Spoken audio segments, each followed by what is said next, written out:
Kanina, isa lang ang verse. Ngayon, tatlo. Okay?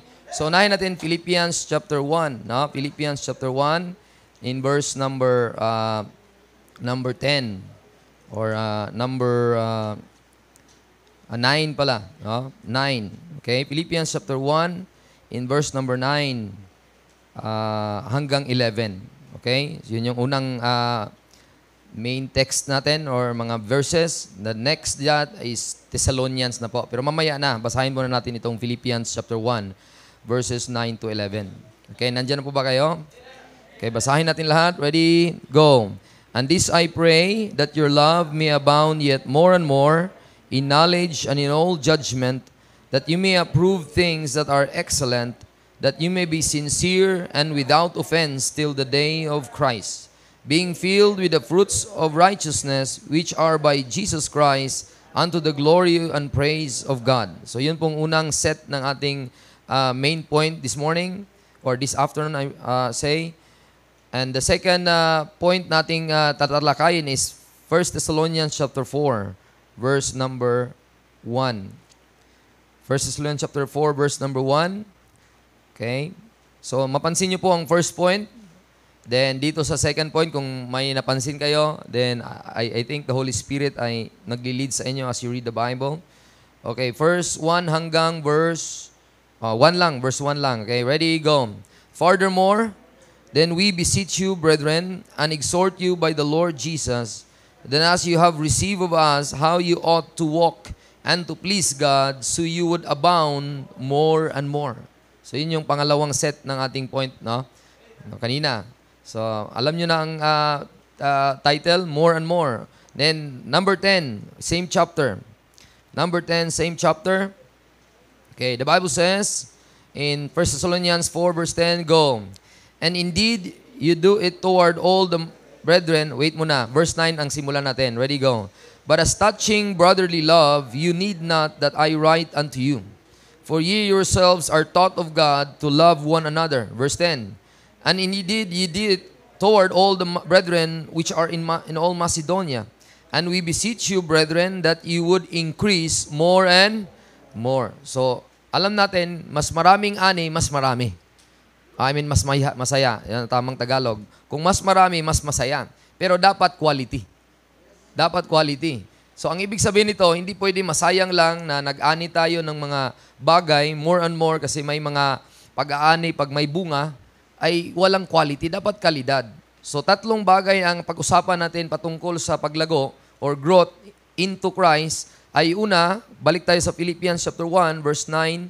And this I pray, so prayer po ni Apostle Paul. I know, pastor is praying, the church pastor and the church leaders here in this church are praying na sana lalago ang bawat isa and hindi natin pilitin. Always, mga batid, even parents, kung ikaw may hiling sa iyong mga anak, pray lang, nak, ang aking panalangin. Yan ang palaging bukang bibig mo. Huwag mong talagang duklon sa Bisaya, pa ba? Huwag. Walihan mo lang sa pulong sa Panginoon at may palo naman dito sa banda sa abak. Huwag lang yung saktan na talagang iba na ang tingin ng anak mo sa iyo.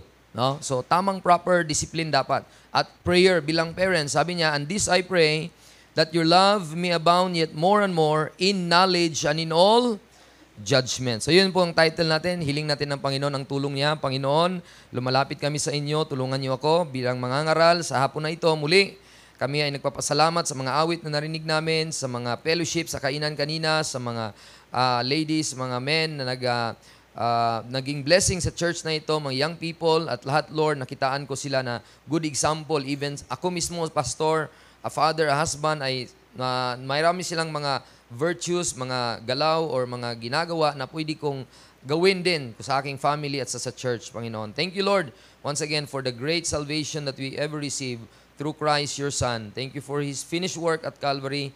Thank you, Lord, for the Bible. Without the book, without the King James Bible, we don't have an authority. Salamat na ang sinusunod namin ang inyong salita at hindi tao, kundi ang salita niyo. Bless niyo po, Panginoon, ang bawat isa. In Jesus' name we pray. Amen. So ano ngayong gusto nating idein dito? First point is, we ought not to grow in stagnant na mag-stop na lang, kundi gaya ng term kanina ng ating preacher nung nag-comment siya, dapat yung tubig na yon nagdadaloy. You know what is swamp. A swamp is a body of water na nag-stop na. Hindi na siya nag-continuous. So, nandun na yung lamok, lahat ng mga palaka, lahat ng anything na mga hindi siya clean.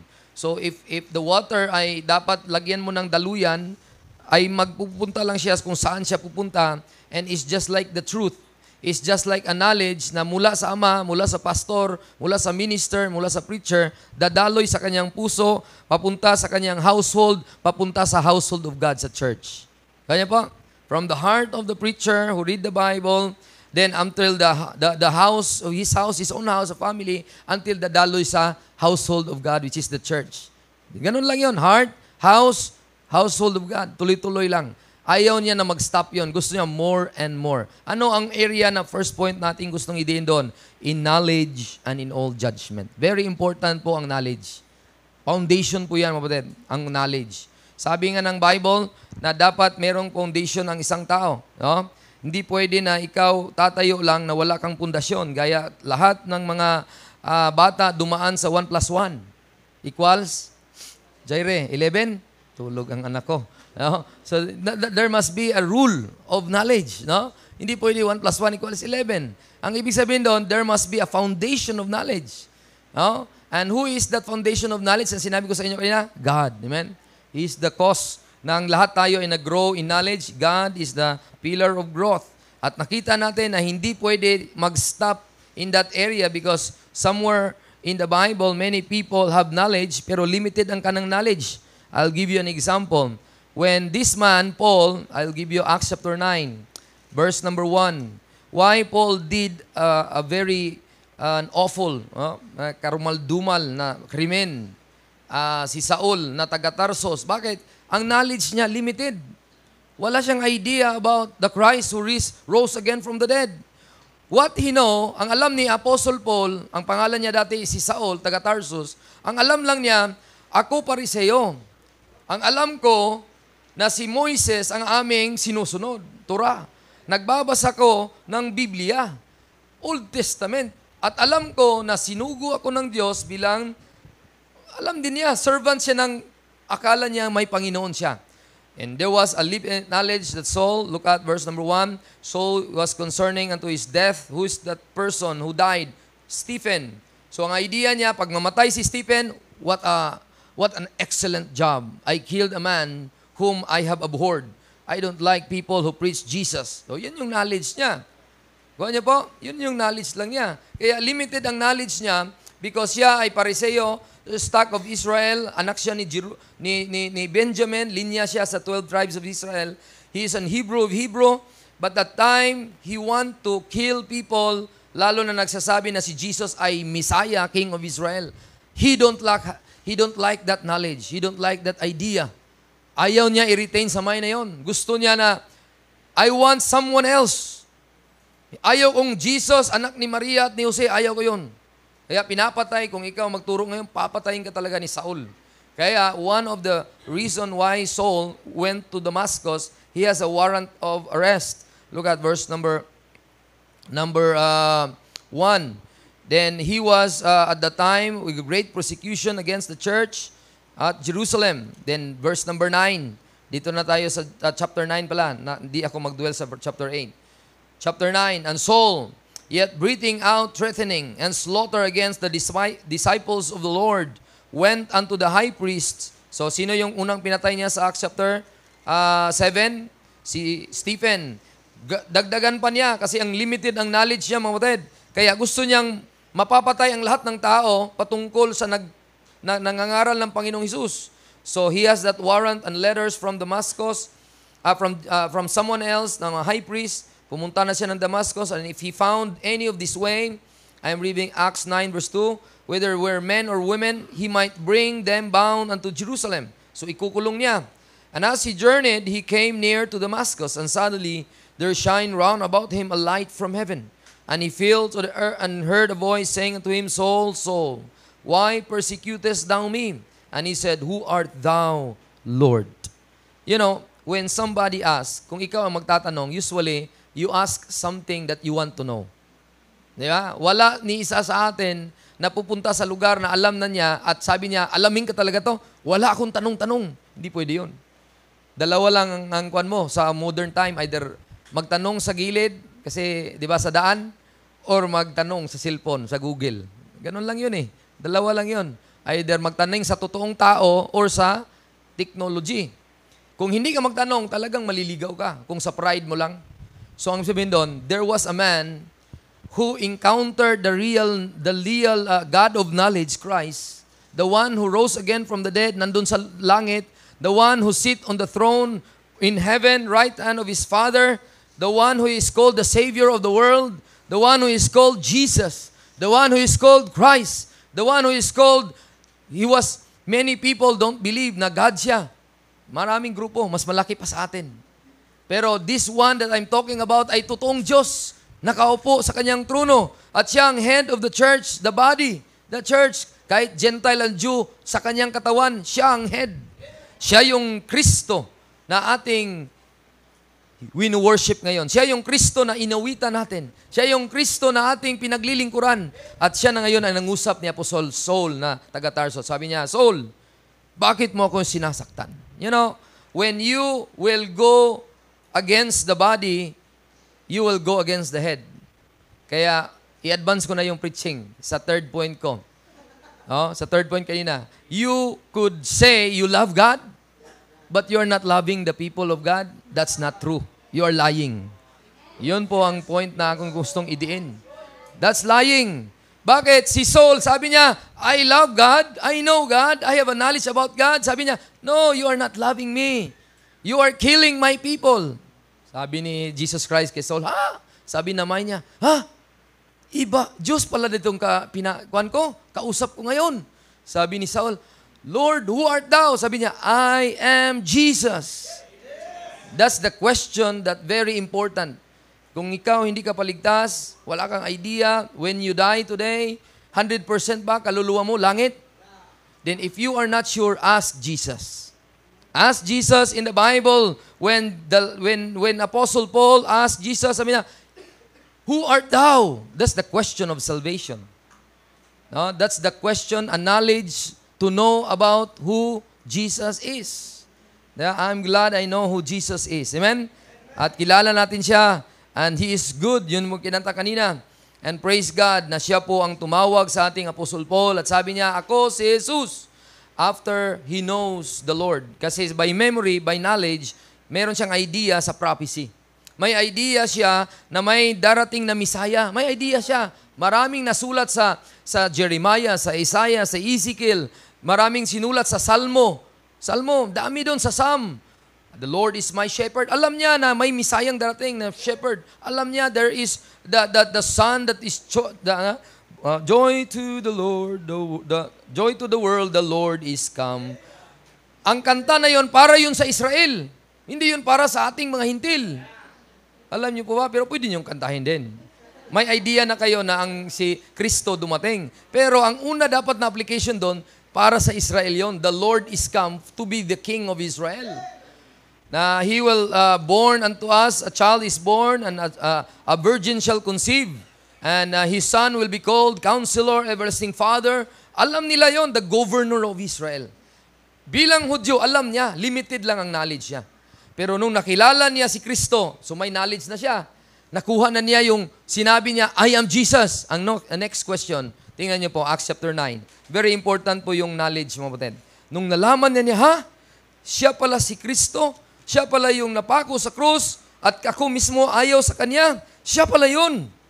Kaya nung next question, he wants thing to know naman on the other side naman. Hindi naman ito person, work na ito. Hindi ito salvation kundi may ipapagawa ang Panginoon sa kanya at alam niya na may ipapagawa talaga. Kaya sabi niya, Lord, who art thou? Nagpakilala, I am Jesus whom thou persecutest. It is hard for thee to kick against the prick. I'm reading Acts chapter 9 verse 5. Verse 6, tingnan niyo po. And he trembling and astonished and said, Lord, second question, what will thou have me to do? So, ano yon? Gusto niya ma-acquire ang knowledge kung anong dapat gagawin niya. Ano ngayong knowledge na dapat? Laman mo si Kristo kung sino siya. Sino ba si Kristo sa atin? Si Kristo sa atin hindi hari. Pumunta si Kristo, napako sa cross, si Pilato na mismo na hintil, naghugas kamay, alam niya na wala siyang kinalaman doon, pero politician siya eh. Next election pa, walang buboto pag hindi siya magugas kamay. At sabi niya, sige, kayo nang bahala niyan. Diyos nyo sila. Hari nyo dapat sila, pero sige, papako nyo. Eh, sabi nyo, nag-blaspheme siya eh. Sabi nyo, na marami siyang mga accusation. Bahala na kayo dyan, ipako nyo yung hari nyo. Kaya napako yung hari nila, at nung napako na, wala ng kingdom na nangyari. It is postponed. Ang kingdom ng Israel na postpone. At ang plano ng Diyos, ang atensyon ng Diyos, nasa atin ng mga hintil sa pamamagitan ni Apostol Pablo. Kaya nung si Apostol Pablo ay bilang naligtas na rin sa pagtiwala niya sa Misaya ng Israel, kasi Hudyo siya, he has that knowledge, ikaw pala yun, Lord, ikaw yung Misaya ko. Now he got saved. Now he got saved. After that, he wants to know what to do. Ano? Importante ang knowledge mo. After salvation, the growth will be processed. There is a heart that is obedient. Sabi ng mga bata, O-B-E-D-I-E-N-C-E. Obedience is very, very important. Tingnan niyo po sa Acts 26. Talagang sinabi ni Apostle Paul na nung after he got saved, after he knows Christ, Acts chapter 26 verse 19. Pakibasa nga po. Inom muna akong tubig. Acts chapter 26 verse 19. Ready? Basa.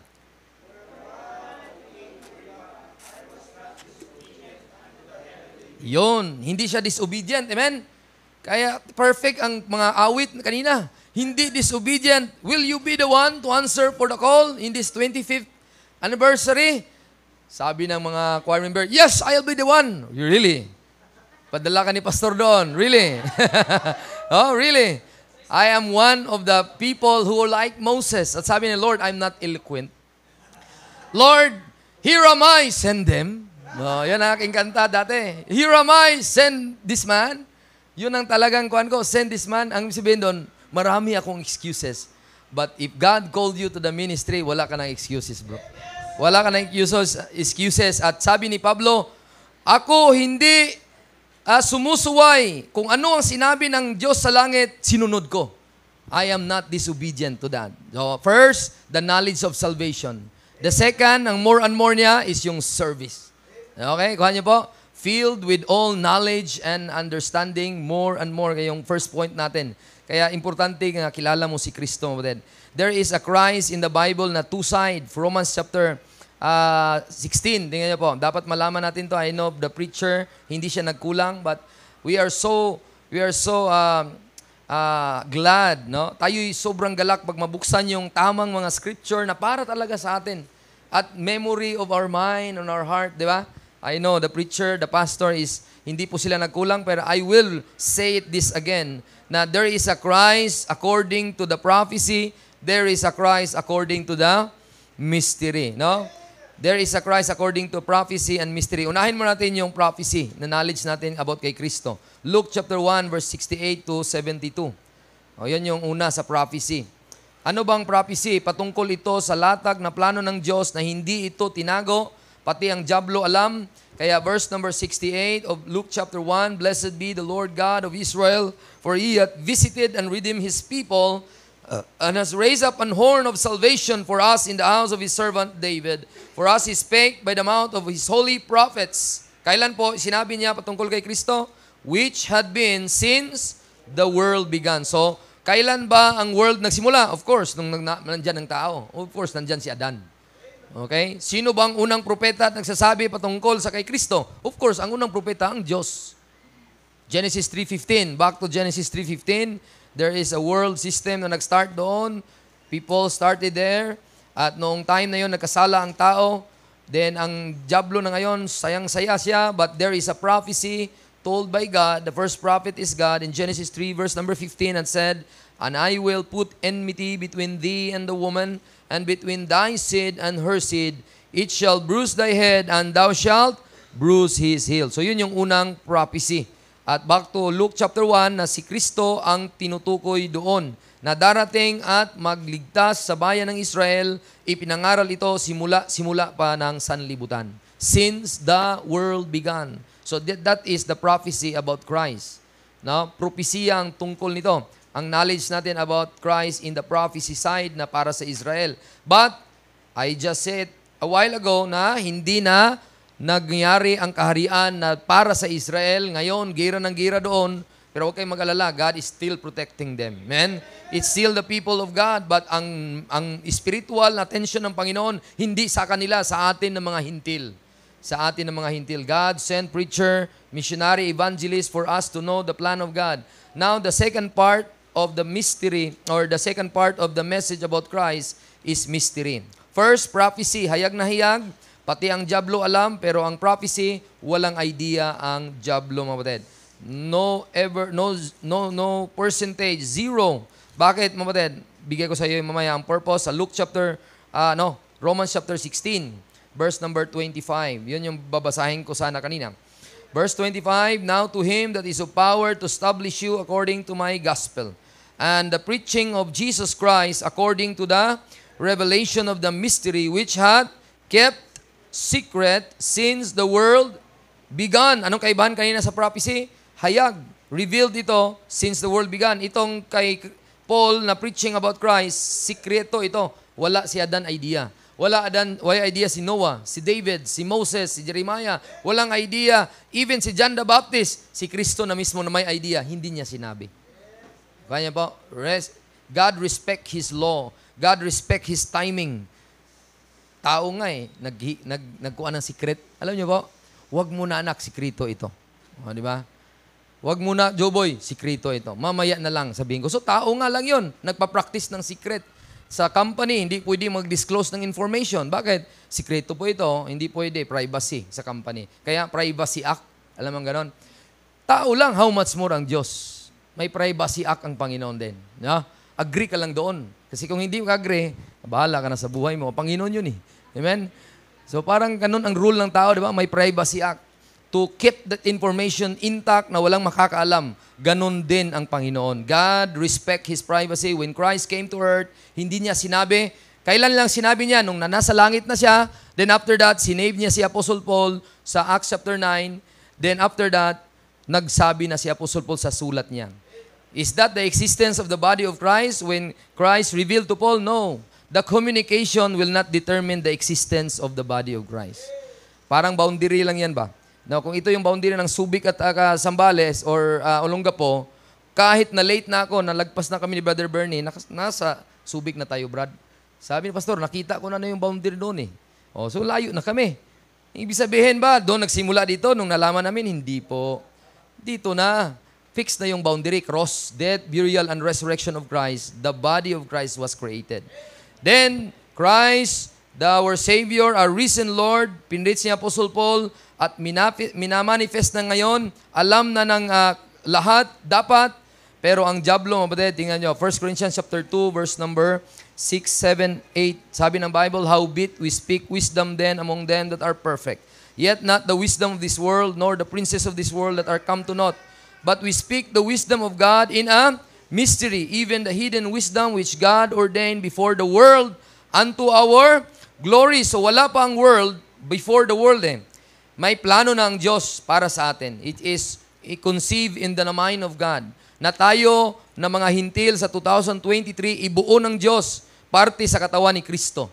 At si Kristo ang ulo, nabuo ito, na-create ito sa cross, death, burial, and resurrection, nalagyan ng content during sa Holy Ghost na nagpunta siya dito, positionally, at kinukommunicate niya tayo through the Scripture. The fourth C is communication through Apostle Paul.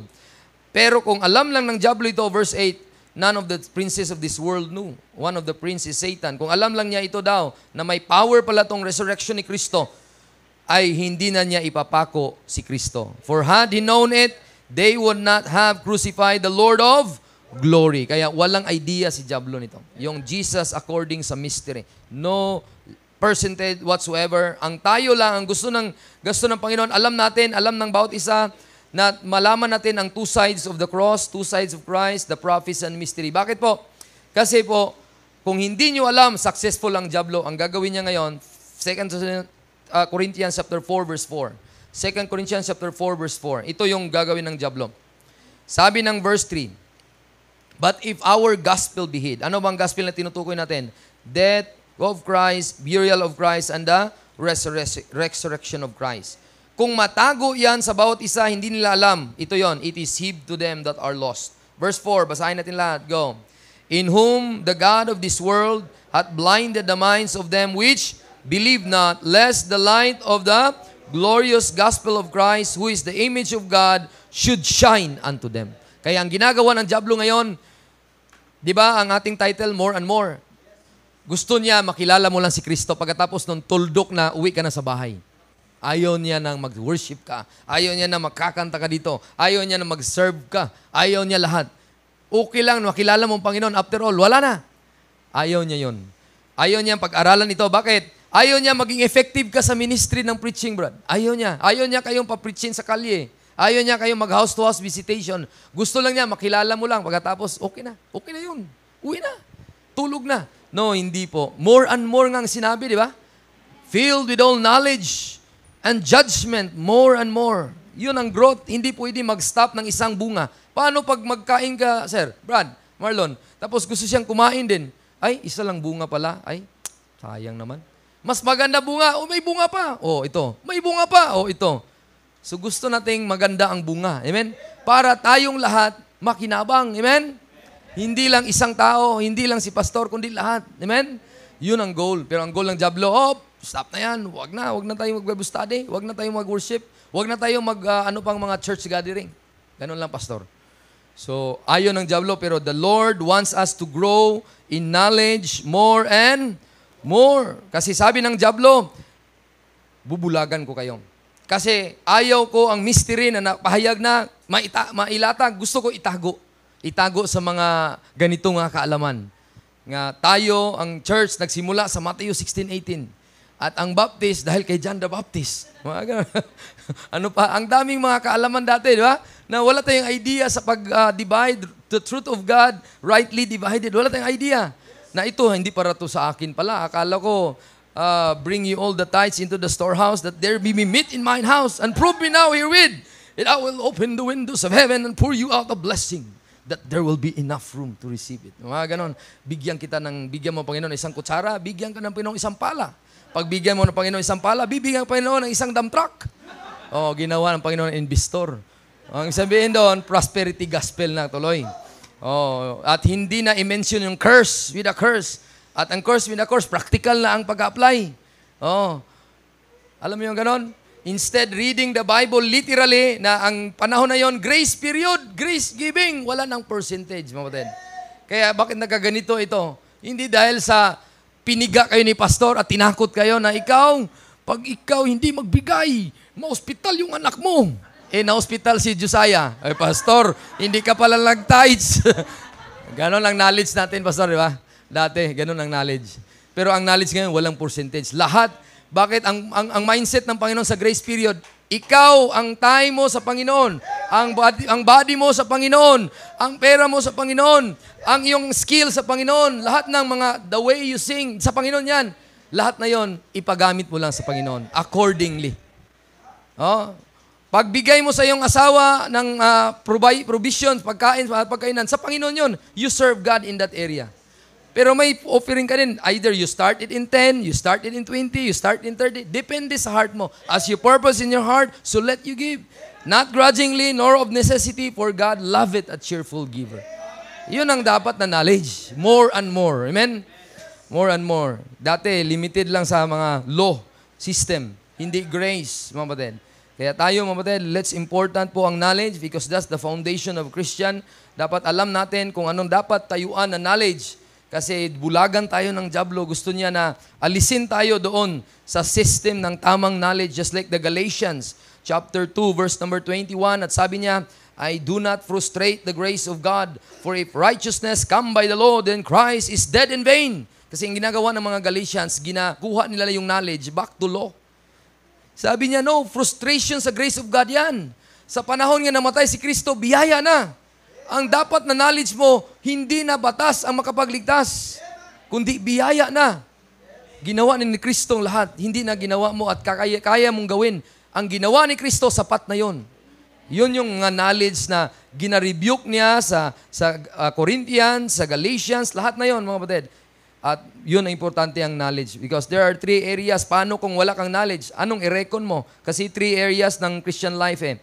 Know, reckon, then yield. Look at Romans chapter 6, verse number 3, 6 and 9.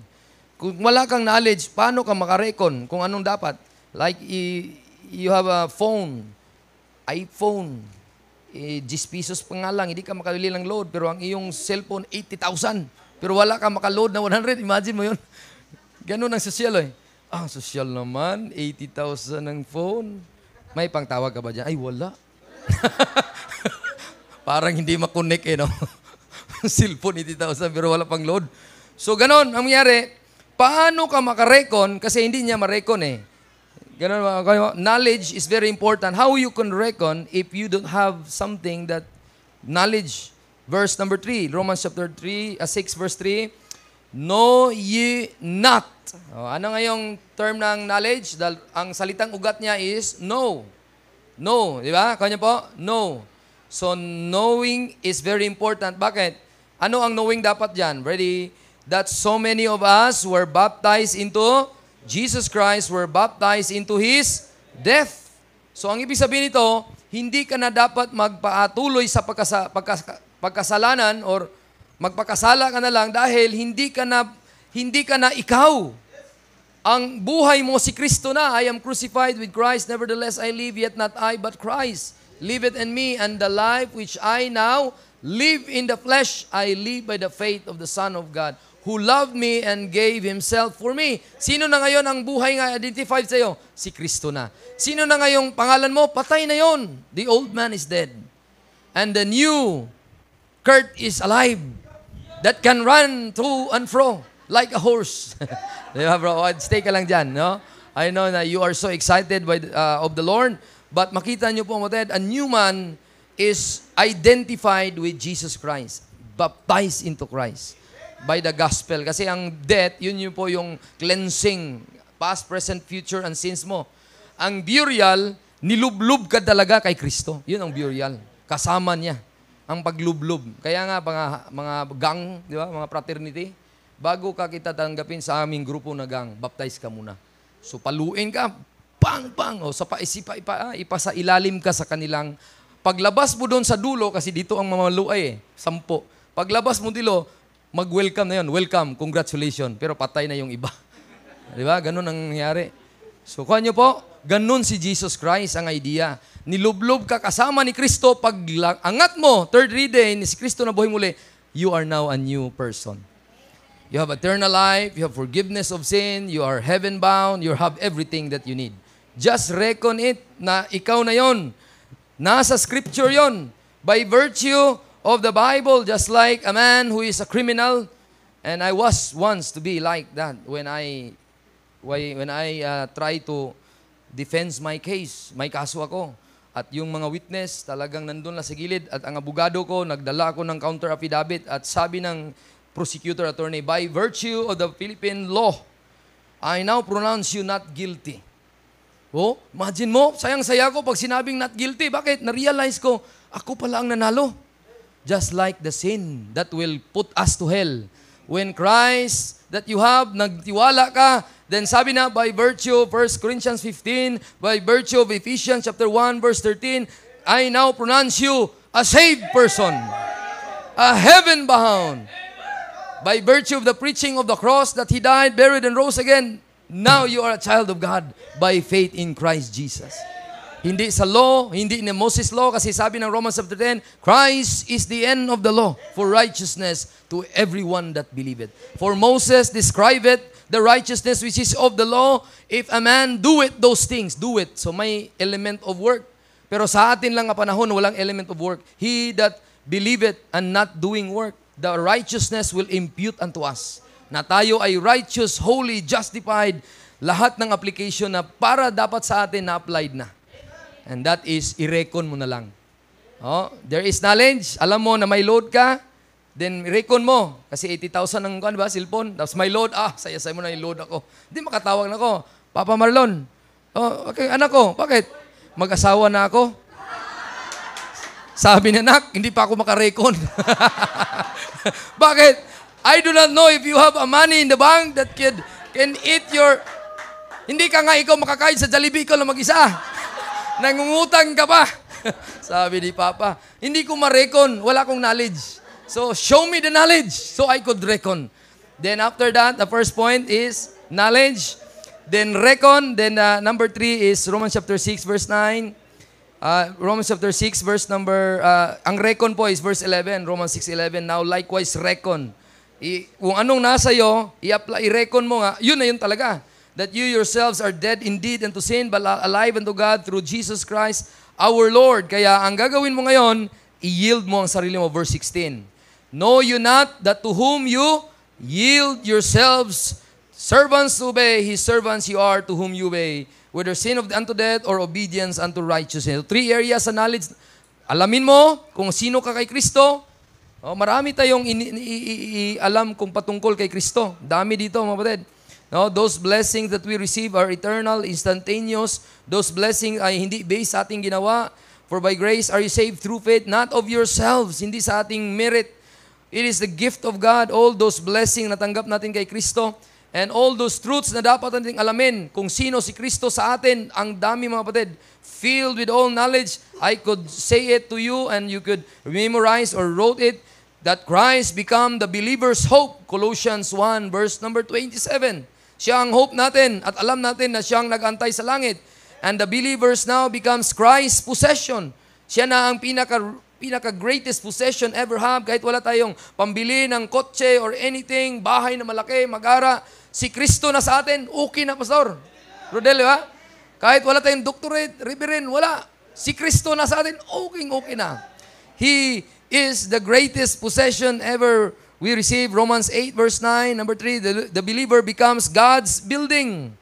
Tayo na, ginawang building ng Panginoon. 1 Corinthians 3 verse 9. The believers now becomes the temple of God. 1 Corinthians 3 verse 16. Kaya nga hindi dapat magsigarilyo. May ibang simbahan na hindi daw si Kristo Diyos. At mga maraming diakono, ang ganda ng mga barong. Tapos may mga UC brick pa sila. Imagine mo simbahan, may UC brick. Pari pastor, no? Excuse me, pastor, mag-UC muna ako sa taas. Sa labas. Imagine mo yan, hindi mo ma-recon. Tunay ba yung Diyos nila? Klarong-klarong, kapatid, kung i-recon mo na ang iyong katawan ay templo na sa banal na Espiritu, iyong pagdumihan pa ba ang templo sa Panginoon? Hindi dapat. Hindi dapat lagyan ng madumi doon. Bakit? Mamamatay ka. Papatayin ka ng Panginoon kung tunay ka ligtas. Kung yung people, pastor, baka doon sa mga kikislap-kislap, sabi ni pastor, sino yung pumasok doon? Parang telescope, parang si Brother Francis. Joke lang, brother. Joke lang, brother. Sample lang, hindi naman talaga tutuhanin mo. Kasi ang unang kalabon mo si Papa. Ang dami pa namang mga tukso dyan sa gilid. Dyan sa may mga subik at saka, ang dami. So, sabihin doon, i-recon mo, kapatid, na templo ka na sa banal na Espiritu, banal na ang katawan mo. Kaya i-present mo araw-araw ang katawan mo na banal. Hindi lang sa church. Kaya modesty is very important. Not only in the church. Huwag kayong mag-modest lang sa church. Dapat modest in all manner of life. Bakit? There will be a reward if you do it willingly. Ang ganda tingnan ng modest person. Kasi sabi ng Bible, a woman who are wearing modest are God's pleasing sa kanyang mata. Mga kapatid, because God doesn't want us to be naked. When Adam and Eve, when they knew that they were naked, ang first fashionista ay si Adam and Eve. Ang unang tinahin nila, apron. Apron lang. Sabi ng Panginoon, I don't like your fashion. My holiness will not accept it. So, ang ginawa ng Panginoon, gumawa siya ng coat of skin. Tinabunan. Yun ang gusto ng Panginoon. Tabon mula sa paa hanggang dito, mga kapatid. Amen? Wala dapat ipakita ng mga anything private. Kasi akala natin ang private part, yun lang. Pero ang Diyos, lahat dapat ang makita lang paa. Saka dito, mga kapatid, malalo ng mga babae. Kasi templo ang inyong katawan sa Panginoon. The believers now becomes God's son. Lahat, babae man lalaki. Bakit? The sonship of Christ na nasa atin ay it talks about inheritance. There is fixed inheritance, na langit na sa'yo, fixed na yon, and there is a variable inheritance. Depende sa gawa mo.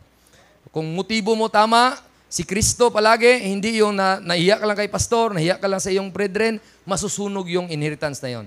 Kaya Christ ay dapat ang center ng inyong service. Because the believer now is God's son. That talks about the inheritance. That is Romans 8:14 to 16. Yun yung sonship, Romans 8:14 to 16. The believers now becomes the habitation of God, Ephesians 2 verse 22. So nananahan ng Diyos sa atin by virtue of the Holy Ghost. The Spirit now becomes the believer witness of sonship. Parang kamukha lang.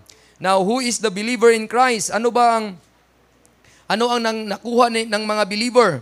Kay Kristo. Kung nakaka kay Kristo, i-reckon mo ito, nga ikaw may redemption kay Kristo. Colossians 1:14, Ephesians 1:7. Nabaptize ka sa loob ni Kristo, no? Galatians 3:27. The law of the Spirit of life is in Christ. The love of God in Christ, Romans 8:39. You are one body in Christ, 1 Corinthians 12:13. You are sanctified in Christ, 1 Corinthians 1:2. You are saints in Christ, Philippians 1:1. Gaganda, Santo Josiah. Santo Aldrin. Kaya kung mang-invite kayo sa kapitbahay, malayo konti, punta kayo sa amin, lahat ng santo kumakanta. Ha? Kumakanta? Sa amin, pinuproposition lang. Hindi nga nag-iyak-iyak eh. Paminsan-minsan lang yun pag may mga miracle, umiyak. Pero kandila lang pala yun. Sa amin, kumakanta, tumatawa, lumalakad, talaga. Kumakain pa ha? Pumunta talaga siya. Nung pumunta, talaga nakaupo. Sabi niya, sana yung santo sinabi niya. Kanina pa ako nag-aantay. Wala talagang gumagalaw. Hindi, nagbabay na. Brad, nakita mo ba yung mga santo? Ang dami, di ba? Wala akong nakita. Sabi mo meron. Si Pastor, santo yun. Yung tabi mo, santo. Yung kumakanta, santo. Sino nagpasanto? Ang Panginoon. Klarong-klaro, mapatid. Tingnan mo, 1 Corinthians chapter 1, verse 1. Ginawa kang santo. Yun po ang i-reckon mo, mapatid. Unto the church of God which is at Corinth. Sila yung mga tao na nakatira sa Corinto, mga Gentile. To them that are sanctified in Christ Jesus, called to be. Klaro, hindi ang mga grupo ng mga relihiyon ang napasanto ni Santo Luis, mga ano pang pangalan. Wala na po, mapatid. Tayo ang dapat at tunay tawaging santo. Amen? Kasi ang santo ay ligtas. Amen? Ligtas po ba kayo? Sana po, lahat, kung di man lahat tayo, sana maligtas pa ang ating mga anak. No? At tawaging santo, with all that every place call upon the name of Lord Jesus Christ our Lord, both theirs and ours. So, saint po, we are saint in Christ. 1 Corinthians 1 verse 2, we are made alive in Christ. 1 Corinthians 15 verse 22, because in Adam all die, but all in Christ, all shall be made alive. Kaya buhay na buhay talaga ang church na ito. Amen? Yun po ang i-reckon natin. Triumph in Christ. 2 Corinthians 2 verse 14. The new creature in Christ. 2 Corinthians 5:17. If any man be in Christ, he is a new creature. All things are passed away. Behold, all things are become new. Ang maling katuruan dati, pag hindi ka nagbabago, yung mga pass away mo, parang hindi nagbago to. Parang hindi in Christ to. Mali. Hindi yun manner of life ang pagiging old things are passed away. Di ang mindset ng old things passed away, doctrine of repentance from sins eh. Ang repentance from sin, ang repentance na makaligtas sa kaluluwa natin, repentance to the acknowledging of the truth. We just repent from a wrong belief na tayo'y maligtas. Akala natin maligtas tayo sa ganito. So talikuran natin, yun ang tamang repentance. Pero mga kapatid, nung tayo ay naligtas na, we should turn everything na mga bahad natin, i-turn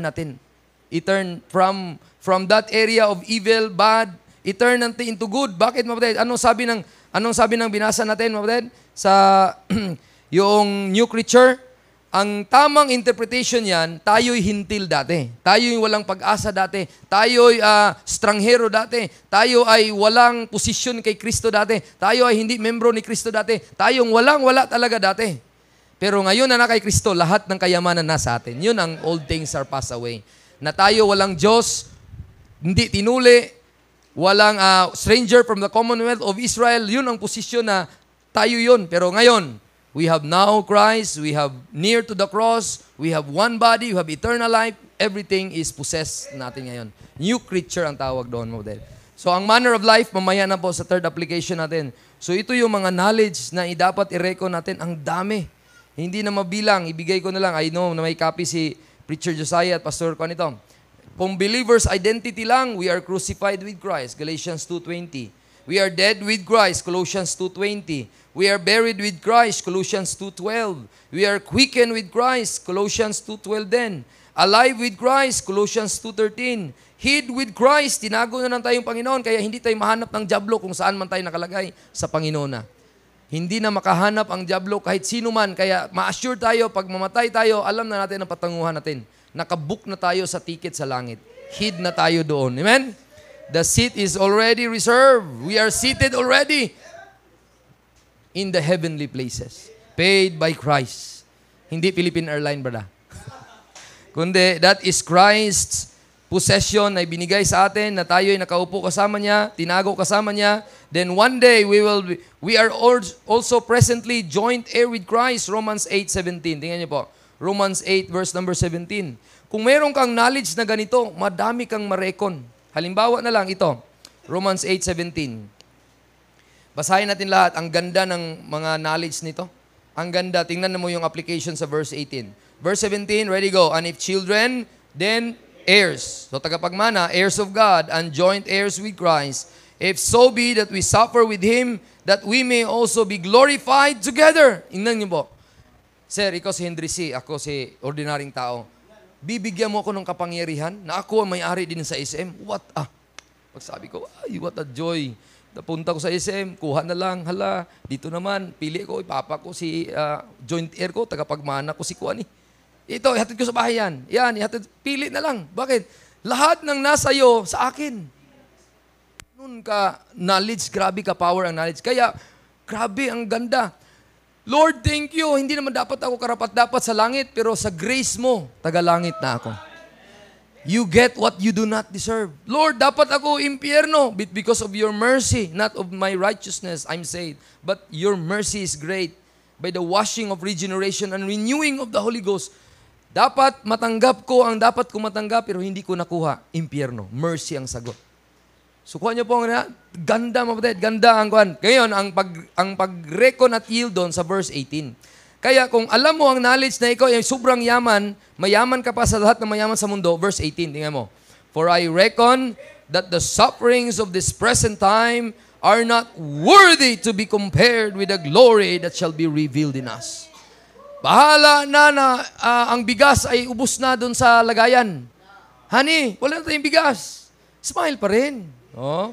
Wala na tayong ulam, smile pa rin. Wala na tayong pambayad ng kuryente, smile pa rin. Tuition fees sa ating anak, smile pa rin. Wala na, smile pa rin. Bakit? Lahat ng bagay na yan, temporal lang na yan, honey. Oh, ako una, ligtas mo, husband mo ako. Oh, nagmahal ako sa'yo, hindi kita iiwan. At lahat ng kayamanan natin, honey, nandun sa taas. Kaya kung may mga project, mga kuwan, do may kailangan tayo sa bahay, pag development, repair, or anything. Pero kung may panawagan ng Panginoon, there's a call na dapat ating gagampanan, dapat ating gawin, then unahin ng Panginoon. Seek ye first the kingdom of God and all His righteousness. And those things na kailangan mo, suplalayan lang yan. Amen?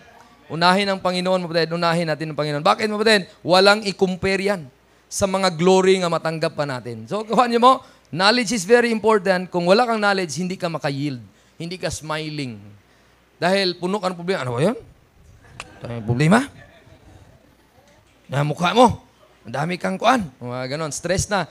Dapat, mapatid, the most happiest person ever live in Subic, Zambales are the shining light. Pangalan, shining eh. Niya mukha hindi shining. Di ba? Dapat nagsashine through Christ. Amen? Through Christ, mapatid. No? Kahit gutom, kahit busog, kahit anong problema, huwag kayong mag-murmur. Huwag magreklamo. Amen? Magmahalan na sa isa-isa, husband and wife, father and children or parents, lahat ng mga anak dito, mga members sa church, magmahalan na isa't isa. That's the charity yung kanina. No? Knowledge is very important. We ought have to filled with all knowledge. Back to our main text, mga Philippians. Kasi ang dami dito eh. May list naman si Preacher Josiah at Pastor. Back to our main text sa Philippians 1, sabi ni Paul, this I pray. O prayer lang ito, that your love may abound yet more and more in knowledge and in all judgment. How can you apply something that is right? Kasi judge is something doing what is right. You know what is right and good. So you judge. How can you judge what is right kung wala kang idea? wala kang knowledge. So dapat magbasa ka ng Bible, magkinig ka ng preaching, you subscribe the following Christ through Paul, YouTube, like and share. Amen? Diba bro? Kasi yun yung ating I like that series of preaching. Alam niyo po ba, hindi lang kayo nakinabang kay preacher, ako din. Kasi I'm a pastor. Who could pastor me? Somebody is a preacher who will feed me. So I could go to a channel like Anton, ito, si Evangelist, sila Pastor Ben. Kung mag-broadcast si Pastor Del, makinig din ako. Si Pastor Joey, makinig din ako. Kasi we need each other. We need each other, mga kapatid. How could I reckon something kung hindi ko alam? May mga bagay na pinapaalam sa kanila sa preaching nila na hindi ko kayang pag-aralan. Sila lang ang dumadaan doon sa area na yon. Kaya nung nakinig ako, na-bless po ako, mga kapatid. Kaya very important ang knowledge. Because the knowledge is the foundation para may alam ka kung anong i-approve mo. Verse 10, that you may approve things that are excellent. You know, beauty is in the eyes of the beholder. Pag sinabi mo pinaka-beautiful woman that ever lived in this world, my wife. When somebody introduced her to me, then when I saw her, pag ganun ako. Hindi, sa akin, sa puso, hindi sa mukha. Si Brother Birdie din. Kasi beauty is in the eyes of the beholder, no? The principle I will teach you, lalo mga young people. The spiritual will attract spiritual. Hindi pwede spiritual attract niya carnal. Napunta niya dito. I want to marry someone, Pastor Papa Rodel. There outside. No, hindi. Mali yun na reckoning. Mali na reckoning. Bakit? Sabi niya, how can you have that excellent judgment if you don't have the knowledge? So, kaya nga dapat ang knowledge mo, ang judgment mo, based sa knowledge na kinuha mo. Okay nyo? Based sa, paano i-judge? What is judgment? Doing what is good and right. How can you approve the right? How can you approve that are excellent? Based on the knowledge. Kanya po? Based on the knowledge. Kaya tama ang ating mga trabaho, makinig sa instruction ng boss para walang sablay. Di ba? Mga ganon yun eh. Para kung walang sablay, excelente yon. God is pleased. Then that time na nasa langit na tayo, you are sincere and without offense till the day of Christ. Yun yung pagharap natin sa judgment seat.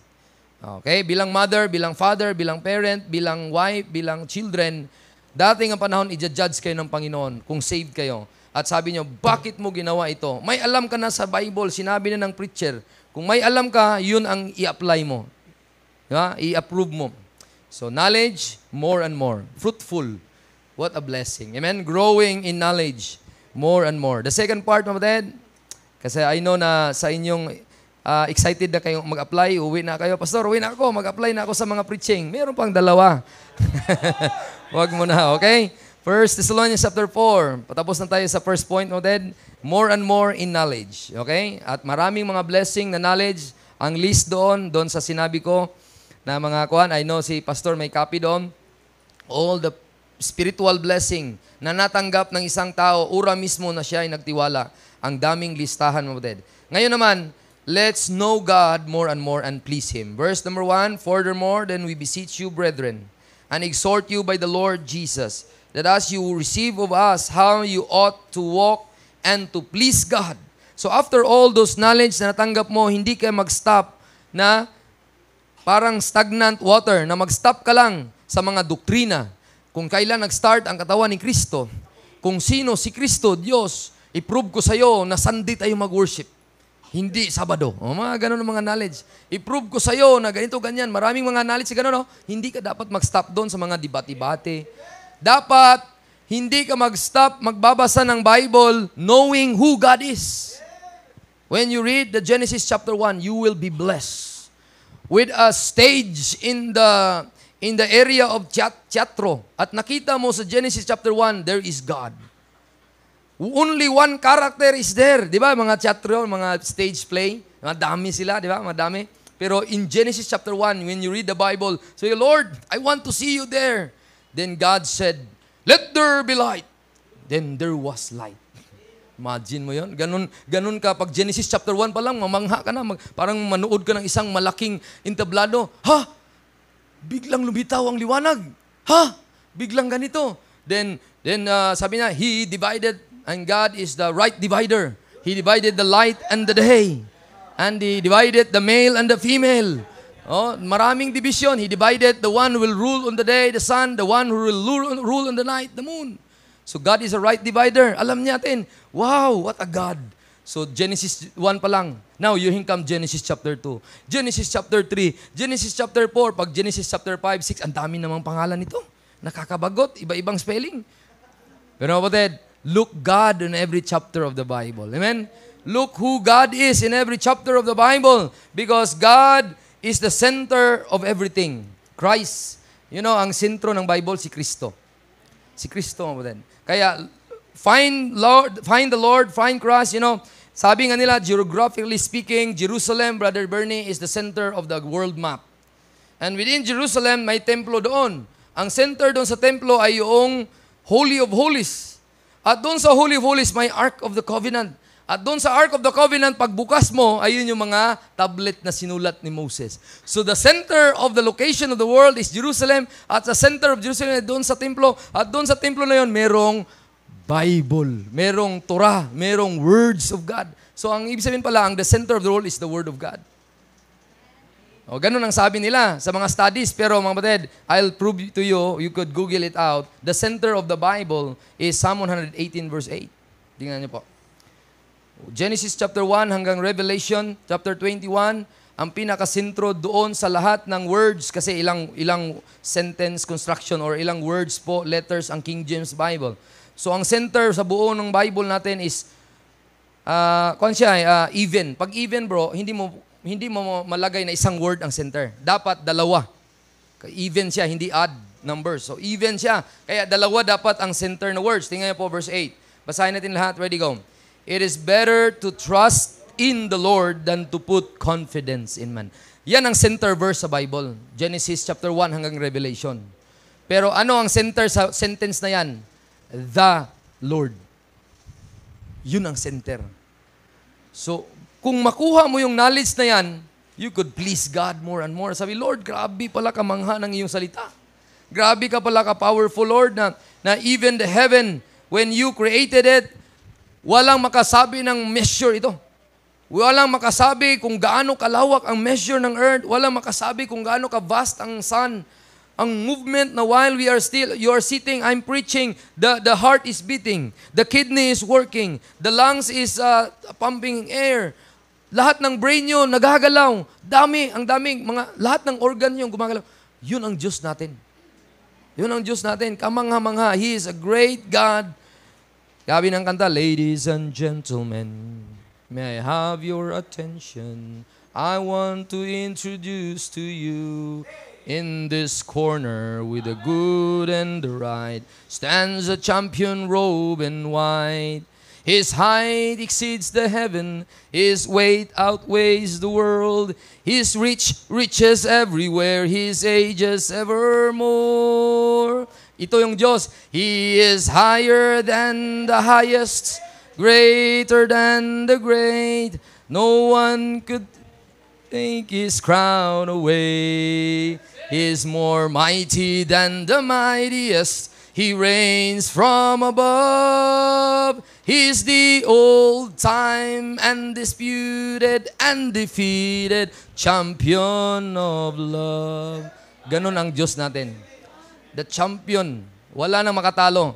Then when you know God, upon salvation, please Him all the way until the last breath. Gaya ni si Paul, sabi niya ang testimony niya, I have fought a good fight, the fighting of knowledge and of judgment, the fighting of what is truth and what is right, the fighting of preaching the gospel, the fighting of pleasing God, the fighting of everything. Ang course niya to please God, to work for God, to serve God. And sabi niya, after all, I'm preaching the mystery truths. I have fought a good fight. I have kept the faith. Sabi niya, henceforth there is laid up for me a crown of righteousness which the righteous judge shall give me at that day. So ganun ang paglingkod ni Pablo. After he got saved, all the way, the last breath. Ganun dapat sa atin, mga kapatid. Amen? Siya yung pattern natin, si Pablo.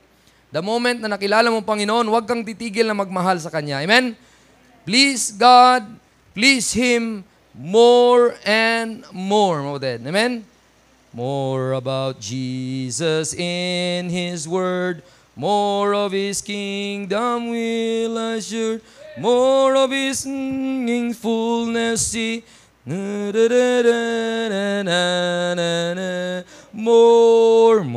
about Jesus. More about Jesus. More of His King.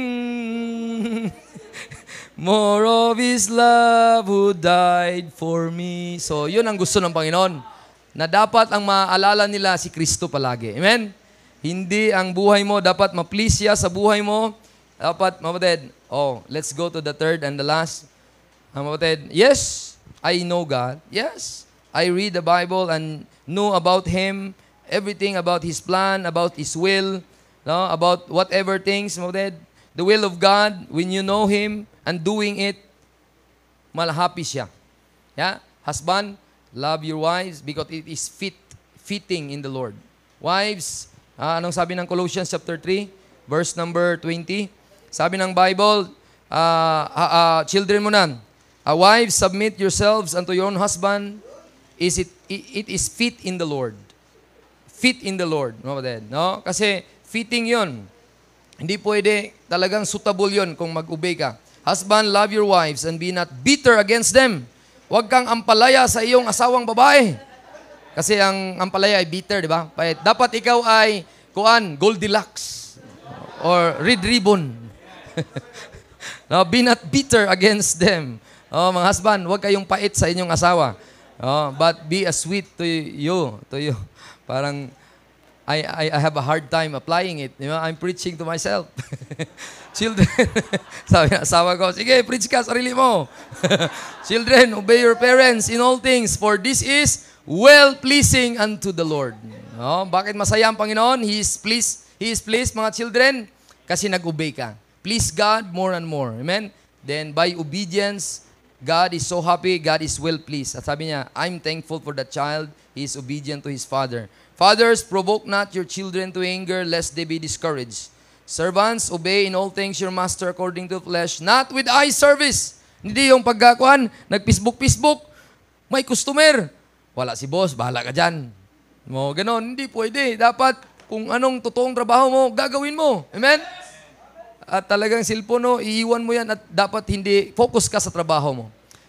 Not with eye service. Hindi lang nandyan si boss, nagtatrabaho. Hindi pwede mamatid. Because that is not will-pleasing to God. Because a servant must please God, must please his master in singleness of heart, fearing God. Whatsoever you do, do it heartily as to the Lord and not unto men. So, masaya ang Panginoon, ang motibo mo ang Panginoon, naglilinis ka, nag-aayos ka dito, tumatulong ka kay pastor, sa iyong magulang. Basta ang goal mo, Lord, pa-happy muna kita.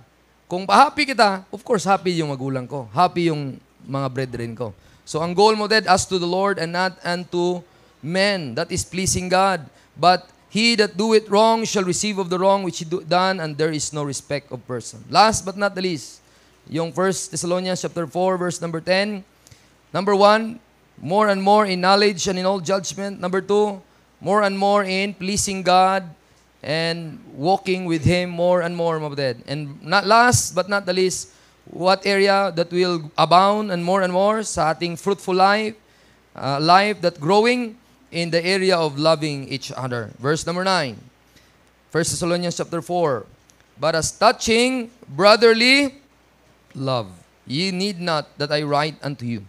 For ye yourselves are taught of God to love one another. Verse number 10. And indeed, you do it toward all the brethren which are in all Macedonia. But we beseech you, brethren, ito yung pagsusumamo ni Paul, yet you do it more and more. Hindi lang, talagang saya-saya. Ngayon, pagkabukas, ano ba yung sigaw-sigaw at saka talagang masigasig na wala na. Wag ayon ng Panginoon yon. Because loving our brethren is the foundation of it is because we love God. Look at in 1 Peter. 1 John chapter 3 muna, verse number 16. Hindi yung John 1 John chapter 3 verse 16. Iba yung 1 John. Malapit lang yun doon sa may Revelation. Look at, the Bible says, verse 16, basahin natin, verse number 15 muna. Whosoever hated his brother is a murderer, and you know that no murderer hath eternal life. Ibang doctrine po yon. Eternal life abiding in him. Ibang doctrine po yun. Hindi yun Pauline. Kasi it contribute works. Verse 16, ready, go. Hereby we perceive the love of God, because He laid down His life for us. And we ought to lay down our lives for the... So yun ang foundation ng loving our brethren is somebody loved us. Bakit pasayloon mo sa Bisaya ang imong kontra? Mag-speak in tongues muna ako ha. Bakit? Kay gihigugma ka sa Ginoo. Amen? God loved you. Why you love your brother and you say, I forgive you. Kahit hindi ka pumunta sa akin mag-sorry, okay na tayo. Kasi si Kristo namatay na eh. No, sabi na Ephesians chapter 4, tingnan niyo po, verse 32. Kung mayroong pag-aaway ang bawat kapatid, ba't nag-aaway? Gaya kanina, walang charity. Thank God na talagang sayang-saya kanina na-apply yung charity. Sobrang nakita ko yung movement ng Spirit of God sa inyo. At talagang nagtutulungan kayo, one to another na mga bawat isa sa inyo na nagagalak kayo sa isa't isa. Na umabot kayo sa 25th anniversary. Tingnan niyo verse 32. Be kind one to another, tender-hearted, forgiving one another, even as God for Christ's sake hath forgiven you. So ang basis dati sa wala pa si Kristo namatay, ang division doon, Our Father which art in heaven, hallowed be thy name, thy kingdom come, thy will be done. O, isa sa mga term doon, Lord, forgive our trespasses as we forgive others. O, di ba? Forgive. Kasi kung hindi mo i-forgive ang iba, hindi ka i-forgive ng Father. Yun ang laman ng Lord's Prayer, ng Our Father which art in heaven. Hindi na alam ng doctrine natin dati, di ba? Pero nung lalaman na natin na si Kristo ay namatay according sa revelation na binigay ni Paul, namatay na si Kristo, kung mag-forgive ka sa iba, it's because somebody at the cross forgive you. Amen? Na may isang hari, nagpatawad sa isang servant, at sabi niya, huwag mo akong ikulong. Babayaran ko na yan. O sige, hindi lang babayaran, wala ka na talagang utang. Nung lumabas siya, parabol ito sabihin ko na lang sa iyo, nung lumabas siya, nakita niya may utang. Ikaw may utang ka, bayaran mo ko. Wala akong utang, wala akong pambayad ngayon. Huwag mo akong ikulong. Ipinakulong. Nung nalaman ng hari, sabi niya, hindi mo ba nakuha kung anong ginawa ko sa iyo? Hindi mo in-apply. Yan yung sa Matthew, mga practical sense lang po yun. So sa panahon na ito, mga we need to love our brethren. It's because somebody loved us. No? Somebody offered his love to us. And sabi na, tingnan mo verse 17, 1 John chapter 3, verse 17, but whoso have this world's good, and seeth his brother have need, and shutteth up his bowels of compassions from him, how dwelleth the love of God in him? My little children, let us not love in word, neither in tongue, but in deed and in truth. Hindi lang sinabi mo, mahal kita. Tapos hindi mo na binagyang tulong. Kahit ni isa naman, alam mo naman na meron ka. No? Pero wag mo ng mga taong ngayon, tinutulungan na, abusado pa. Binigay na nga ang kamay, pinutol pang kamay, kinuha pa. Yun ang problema ngayon. Kaya sa mga churches, may mga ganun Dapat, mga batid, i-apply natin yung tamang love. Amen? Tamang context. Dapat, kung ikaw din ay may pangailangan, alamin mo din. Alamin mo din kung paano ka makatulong sa, tawag doon, pumunta ka at naghanap ka ng tulong sa kanya. No, wag mo siyang i-abuse. No? So, mga batid, there is another verse also sa 1 Peter. Tingnan niyo po. Yung, not 1 Peter, yung sinabi niya, I love my brother, pero hindi ka naman, you walk in darkness. Verse number, look at 1 John chapter 2. 1 John chapter 2, verse number 11. Or 10 and 11.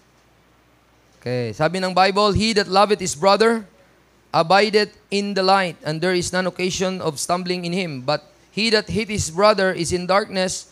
May hinanap ako ng verse, bro, yung ang Diyos ay hindi makita, minahal mo. Ngayon naman, ang tao na kaya mong makita, hindi mo kayang mahalin. Ano nga yung verse na yun, bro? Sin. Hanapin natin yung sin. Sa 1 John. Okay, dito, ito. Kita ko na, Mauted. Okay. Yung point na gusto nang ilagay sa Holy Ghost natin na 1 John chapter 4. Tamang-tama ang libro pa rin. Nasa John lang lahat. Verse 20. Ito, verse 20. Okay, nasa conclusion na tayo. Mga ilang verses na lang, tapos na po. Okay. Are you there? Say amen.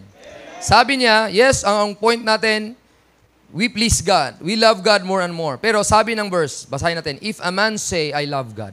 Do you love God? Ang problem is, unhated his brother. So, maling application ng knowledge, di ba? May alam ka na mahalin, tapos ang iyong kapatid, hindi mo minahal. Hindi siya ma-recon. Hindi ma-reconcile. Bakit? Sabi niya, he is a liar. Bakit? He that loveth not his brother whom he hath seen, how can he love God whom he hath not seen? So, ang ebidensya pala na talagang sa Christian life to hindi yung basis para maligtas ka. Kundi, ang ebidensya pala nga talagang tunay ang sinabi ng mahal mo ang Diyos. Talagang yung kapatid mo mismo. Kasi ang Diyos hindi mo makita eh. How can you say that you love God whom you cannot seen? And you say you love your brother whom you have not seen? Whom you have seen? This is not reconcilable. Hindi siya makonect, mga kapatid. Kaya, mga kapatid, let us continue to love our brother and sister in Christ. Then let me conclude in Romans chapter 16 before we end. Doon tayo Pauline mindset of loving one another. Dapat ang mga brethren natin nasa ating unang priority. If we do good, our priority, yes, manglupo tayo or sakit ang ating, there is a merciful heart na magtibok sa ating puso. Pag may tao talaga manglimos, pahingi, wala akong pagkain. Sabi ko, saan si Papa mo? So, nandoon. Saan? Nandoon nga. So, patay tayo dyan. Sabi ko, dapat ang magpakain yung Papa at Mama, di ba? Saan si Papa mo? Ba't nangingi ka? Nandoon. Wala akong idea kung saan. Kasi bigyan ka na lang piso. Sinawa ako, di ba? Pero kapatid, ang good dapat ang priority, hindi yung mga ganon. Gospel dapat ang ibigay natin sa kanila, hindi pera. Gospel. At para maligtas ang kaluluwa na. Pero dahil mangwain tayo, ang goodness natin, let us prioritize the brethren. Kaya kung may mga GC kayo, ministering, may sakit sabi ni Pastor Rodel, may sakit si brother ganito, so and so. Let's minister. Mag-ikum-ikum tayo ng anything na money para maibigay sa kanya. Yun, maganda yun, kapatid. That's a manifestation of love. Maglikom kayo. Huwag na kayong mag-antay na sabihan ni Pastor. Mag-initiate kayo, mag-GC kayo. At sabi niya, sige mga kapatid, may sakit sa ganito, ganyan. Tingnan mo po, Romans chapter 16. How the love of God is seen in this chapter. Okay, let's conclude. Ready, go. I command unto you, Phoebe, our sister. O yan, mga brother and sister ito.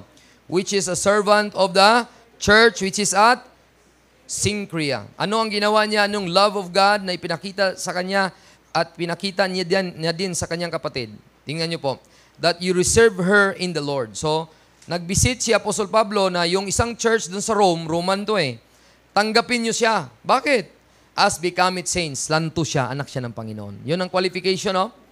And that you assist her in whatsoever business she hath need of you. Bakit kaya? Bakit, Paul, na aming i-assist si Phoebe? Hanapan ba namin siya ng husband? Kasi young lady to whatever, anong assistance, anong kailangan niya, i-assist niyo siya. Bakit? For she hath been succorer of many and of myself also. Kanya po, love more and more. Naging tulong ito si Cenchrea. Talagang kung sa children's class, children department, looking for the day na, Brother Bernie, yan, yung mga young people natin doon, anak mo, magturo ng mga bata. Gano'n, Ang ganda ng mga, manifestation. Na talagang si Cenchrea, si Phoebe, talagang sister talaga.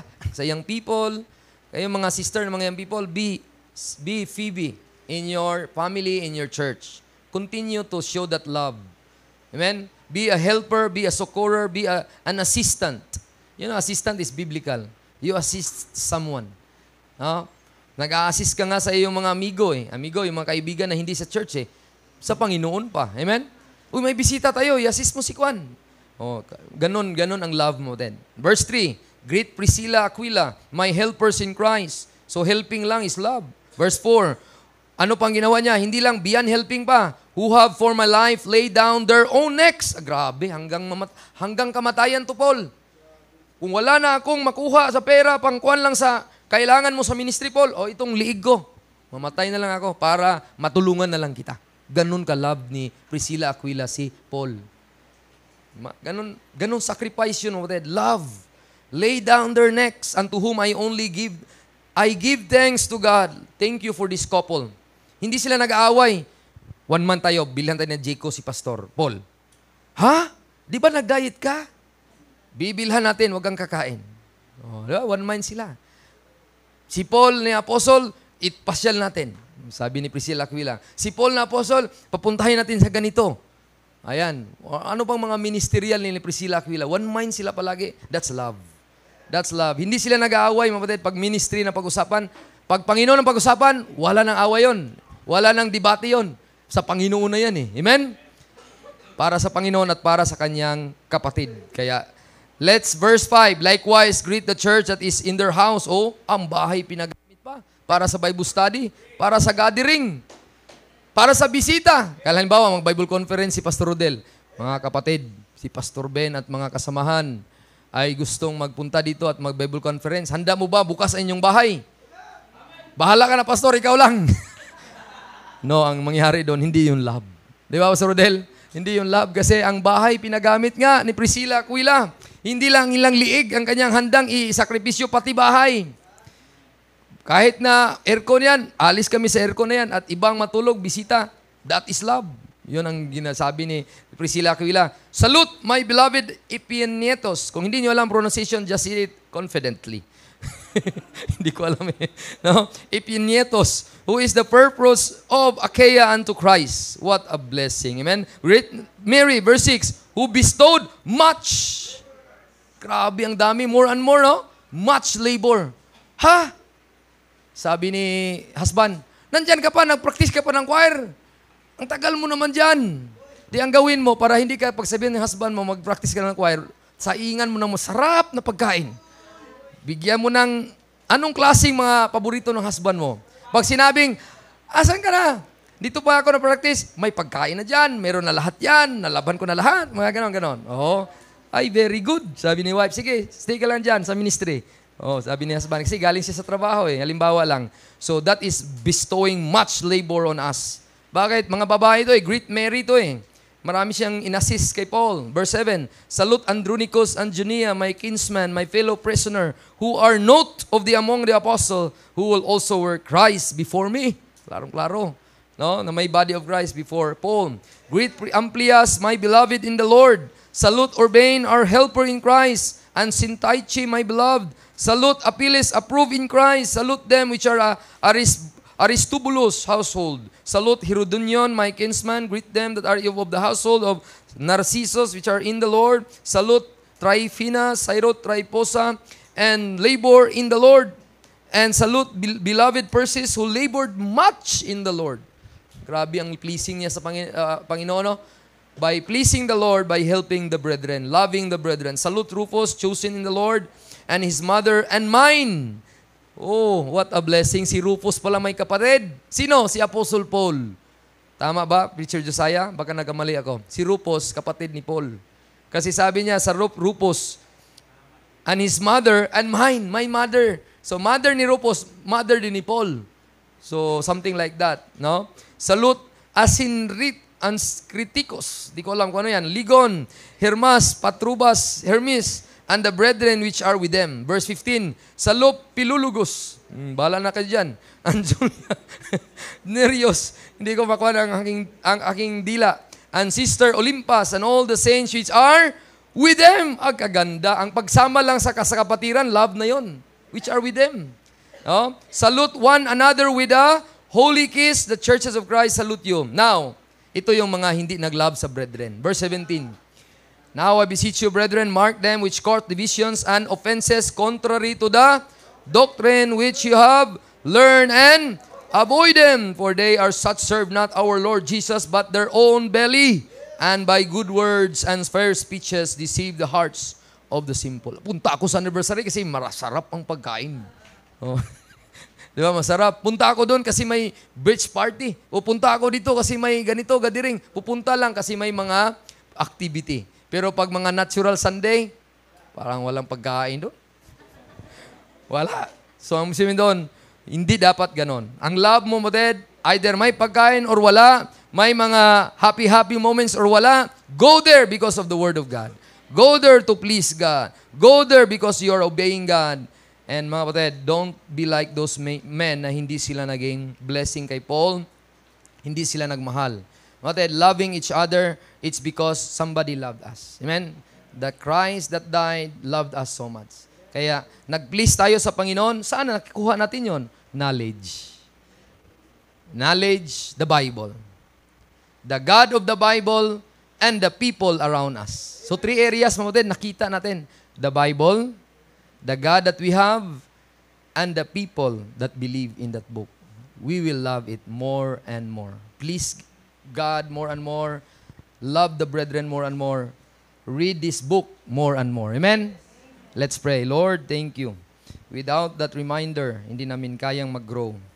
Yes, may desire kami. Kanina, prerequisite of growth is desire.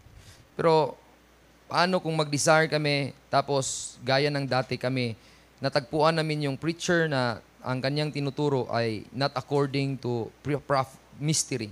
More on prophecy lang, walang rightly dividing the word of truth. Paano na nga lang kung ganun lang ang mga Kristiyano? And they will remain in that area of knowledge at ang reko nila minsan, once in my life, ang narekoning ko yung kingdom mindset. Lord, thank you na hindi na kami taga dito. We have now a new home that is heaven. We have now a new inheritance that is Christ. Our real riches, yung nalatag namin kanina, ang dami, Lord. Daming listahan. Pero minsan, Lord, yung bagay na yon, ngayon na nalaman na namin ang katotohanan, minsan din, ay dry ang aming Christian life. Dahil wala kaming pagmamahal sa inyo. Many people just study to debate or to anyone na gustong idebate. But hindi kami nag-aral na sa Biblia na kilalanin namin kayo. Kaya Lord, help us, Lord. Sorry for all those shortcomings na ang aming pag-aaral ay talagang walang devotion, wala kaming approach na kilalanin kayo. Help us, Lord, to know you more in every book of the Bible, in every book na preserve nyo. Help us, Lord, para ma-please namin kayo, makilala namin kayo, at lalo pa kayo naming pagkilingkuran, pasalamatan, at bigyan ng kapurihan dahil kayo, Lord, ay sobrang dakila. Even in this church, they have that name, a shining light, that ang light of the knowledge of God na tuloy nawa, ipagpatuloy nila.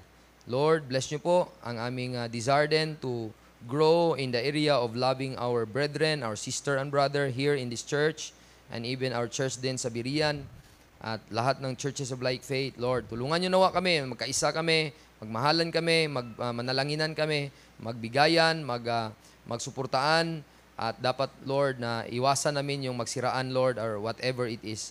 Because that's not the manifestation na love mo sa amin.